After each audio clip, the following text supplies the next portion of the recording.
Tahukah anda, ada manusia yang mencipta teknologi yang boleh menghasilkan video palsu tetapi nampak sangat real.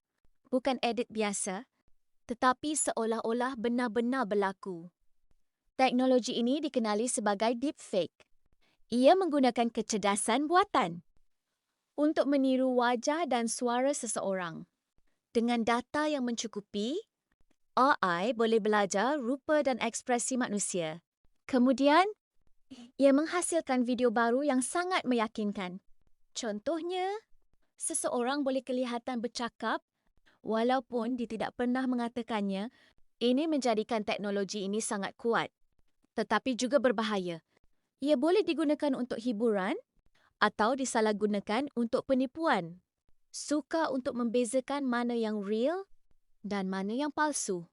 Seolah-olah realiti boleh dimanipulasi sepenuhnya.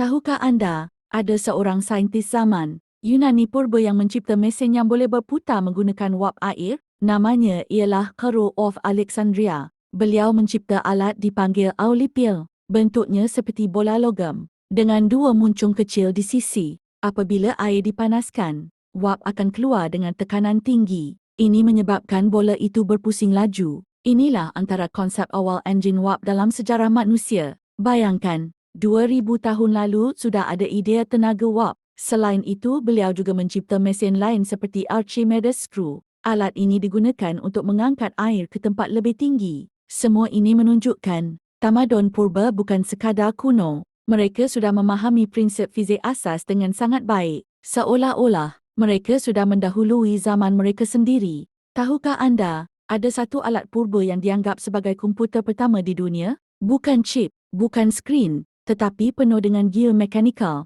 Alat ini dikenali sebagai Antikythera mechanism. Ia ditemui dalam bangkai kapal lama, berusia lebih 2000 tahun. Apabila dikaji, saintis terkejut dengan kerumitannya. Di dalamnya terdapat puluhan gear kecil, disusun dengan sangat tepat. Fungsinya, untuk mengira pergerakan matahari, bulan, dan planet. Malah, ia boleh meramal gerhana. Bayangkan, teknologi setepat ini wujud tanpa komputer moden. Ia seperti kalkulator astronomi purba. Seolah-olah, manusia zaman dahulu sudah memahami sistem alam semesta. Ramai masih tertanya-tanya, bagaimana mereka boleh membinanya dengan begitu tepat. Sehingga hari ini, ia masih menjadi misteri. Tahukah anda, ada teknologi purba yang menghasilkan api yang tidak boleh dipadam dengan air? Bukan api biasa, tetapi senjata rahsia yang sangat ditakuti. Ia dikenali sebagai Great Fire, digunakan oleh Empire Byzantine dalam peperangan laut. Api ini disembur ke arah musuh, seperti flamethrower zaman dahulu. Yang peliknya,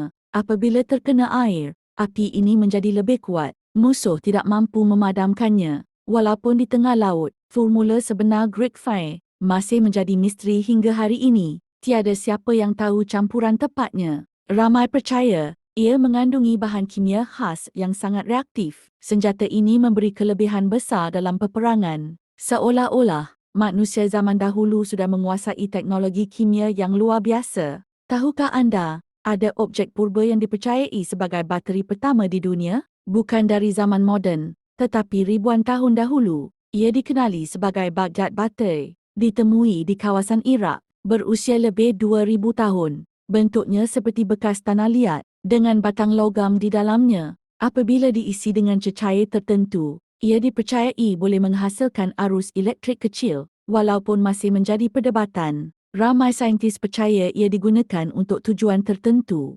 Contohnya, penyaduran logam menggunakan elektrik. Jika benar, ini bermaksud manusia purba sudah memahami konsep elektrik jauh sebelum penemuan moden. Seolah-olah, teknologi elektrik mungkin sudah wujud lebih awal dari yang kita sangka.